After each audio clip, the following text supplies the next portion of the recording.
all the best viewing experience for everyone as well as for us casters. Yeah, I'm glad that the players still are looking happy. They still are high spirit in this game. It's just like, yes, we are still in it to win it. For Team Philippines and Team Indonesia, I feel like they could also use this to their own advantage, knowing that all these static pauses is going to really mix it up inside of their opponent's heads. So at this moment of time, you should be able to identify who is the shot caller for the enemy team, and you should really put on the pressure there. It's like, we're gonna make sure that you can't think, because if you shut down the brain, the entire body falls down. I haven't experienced it yet, but I've seen it happen. Are you sure you haven't experienced it yet? Not enough for my body to shut down. Okay, Oh wait, never mind. It was yesterday. I got home and I fell asleep instantly.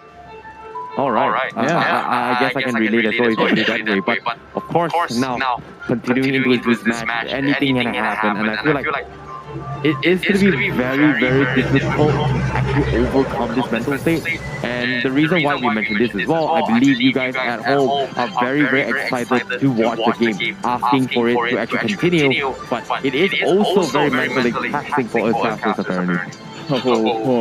No. To be consistently predicting what is going to be happening. What are you talking about? We're doing fine. This is easy. We are doing fine. Yeah, we are doing fine. It's very, very hard to keep up at the same level as a professional to be consistently predicting what may be happening later on. And it's funny enough, I was able to predict a couple of compositions previous game, but game 4, I really don't know what to expect. I really don't know what to expect. I know that Team Indonesia has a little upper hand, but I feel like Team Indonesia got a very, very strong supply. And guess what? We are going to be jumping straight into game number 4. As of yet, as we are going to be what is happening. It seems like we are going to be jumping straight to the first turtle fight, and that's going to be turtles secured from the side of Team Philippines as they continue to back off. Now, the tutorial has an extended from elbow. Can he back off? Yes, he will. However, on the other side of the lane, CW winning his 1v1 matchup against Gonzalez. That is going to put the 1-1 in a very, very comfortable position. That is why the 1-1 is so strong in the lane phase, because once he hits level 4 and then is able to get all the weakness back, it's like, yes, my HP is low, but hello, I'm going to jump in the air, I'm in an I-frame, he can attack me, and that is a free kill for him. So right now, Team Philippines, they have advantages across the map except for the gold lane. However, I feel like, look at this, Gonzalez with the damage on Vin. This is what I'm talking about. Yes, Vin has a lot of utility, but he can die very fast, so it's good and bad. Yep, and at the same time right now, Toto's going to get dived on the bottom side. He's going to try to make a retreat. He does have the pure sprint, so he's going to be A-okay. So fortunately for him,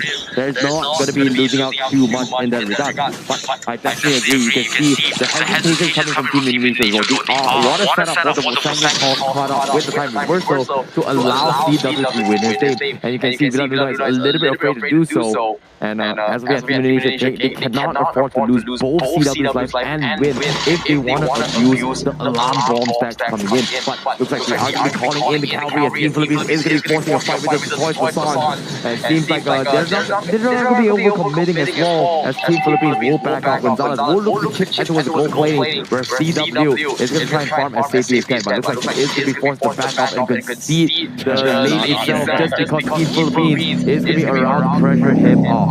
That's not fair. Look at what Gonzalez is doing. CW can't do anything against that. He's pushing the turret even though there's no minions. And then when the minion comes, the mirror passion cleans it up. So right now, Team Philippines as well as Team Indonesia, it's almost a repeat of the first game.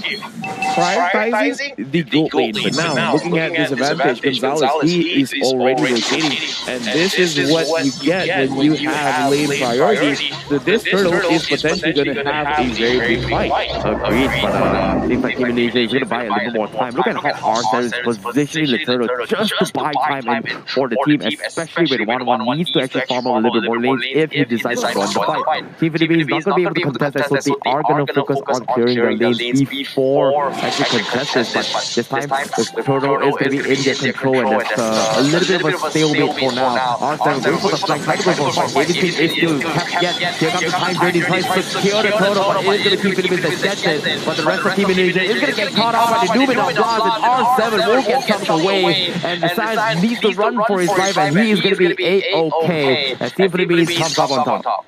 Team Philippines, look at that, look at the control. They have a lot of crowd control there, and they actually managed to play it around the Diggy. Again, the Diggy can cancel a lot of these engagements, but the position from Villaluna being away from Diggy, positioning himself, being able to have that big minimum blast. Team Indonesia, they still have to be careful. They have answers, but the questions are still difficult for them to deal with every single time. Yep, as long as CW is going to be alive, they are going to be good, because as of yet, Team Indonesia, they are just gotta play safe. And I like how greedy Team Indonesia is trying to do in trying to get objectives without trading life, just because of the stacks they want to build up on towards a win. But it seems like there's going to be a attack coming from Albert as well. The choice for Sons is being used, and Team Philippines is going to be ignoring the fight. While that's actually happening as well, Team Philippines, they will try and cut the waves, and Soto is going to try to outmatch the XP lead against the Esmeralda. Right now, let's look at the goal difference, but before that, we have to see Sons getting pushed out,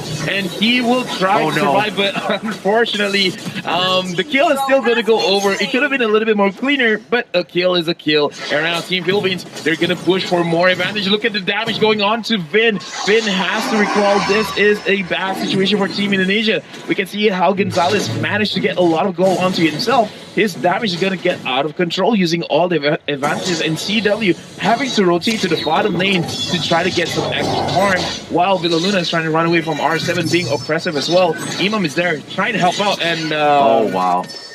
You know what? That is worth a pause. If they want to pause now, I would accept it, you know? Yep, I definitely agree. And while that's actually happening as well, it seems like Imam was trying his best to actually kind as well. I like the defensive dawning light back towards the base to make sure that the dive doesn't happen on towards his teammate, but still preemptively anticipating the Esmeralda. Very, very big brain 5-hit. I like how you turned it around. It's true. Yeah, it's like I anticipate you, the person in front of me, to be behind me. I'm gonna shoot it there. You know what? No, he blocks his pathing, so it's pretty much an insurance to make sure that Villaluna gets out safely. Yes, the Xavier insurance. Get it now. He will save you when you are in trouble, and you will pay full price, because right now he has a very high win rate. Xavier insurance, not sponsoring the SEAGEMEs.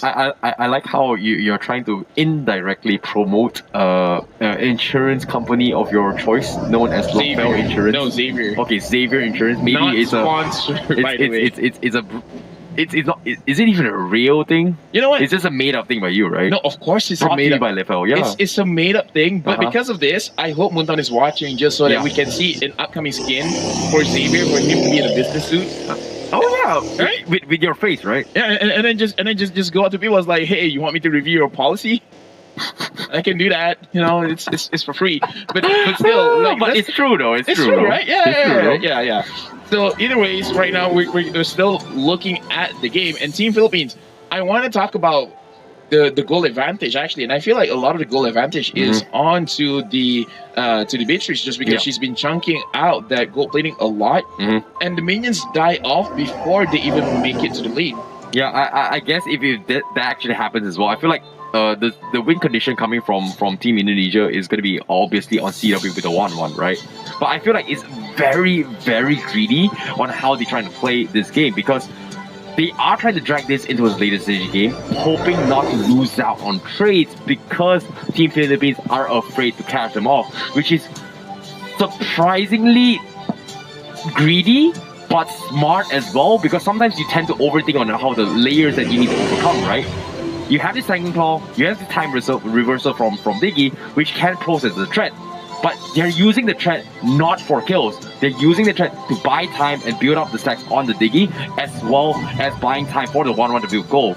Whereas Team Philippines, if they don't realize that this is actually happening, they are going to be in some trouble. But so far, what I'm seeing is that Team Philippines, they're winning off in their turtle trade. So they can look to throw a little bit more crazy, but the moment they start hitting on towards the Diggy, this is where they would be a little bit more relief, because eventually into the later stage game, the double mage compositions coming from Team Indonesia is gonna be a very, very annoying factor because you've got this Esmeralda, you've got this Sicilian who's building stacks, you've got this Diggy is also building stacks. Eventually, you don't think it hurts, but you won't realize it until it happens. Yeah, right now I'm looking at this and I just, for the sake of all the Philippine fans here, they should close the game as soon as possible just because TW is an amazing player. And I'm looking forward to the point where he's just like, he shuts his brain off, focusing entirely on mechanics, gets the crossbow tank, and then just pop off because 1-1 has that quality. 1-1 has the opportunity to potentially 1v5 if the situation calls for it. Agreed, and I definitely 100% agree on that as well because Team Philippines right now, they are going to be taking the lead knowing that there's nothing much Team Indonesia is going to be doing right now. They're just playing as defensive as possible. Team Philippines is going to get a little bit of a lead in terms of economy. Demon Hunter Sword up on C, hoping to get a little more mobility later on, but it's going to take a little bit more time to gather his items. But seems like Team Indonesia, they are going to go for a lane swap between TW as well as Esmeralda. Likewise coming from Philippines to mirror the matchup, to sync up for the Lord down border. Seems like this next Lord fight, they want TW to be joining very, very soon upon some kills. However, here comes a harassment coming from Team Philippines. The snipe doesn't finish off Win, so that is going to be Win holding on towards his tank once again. It seems like there is going to be a big push coming from Team Philippines, and that is going to be another pawn coming in. And seems like there is going to be a little bit of an issue once again. Yeah, the second quad didn't... Lebih gue juga lah.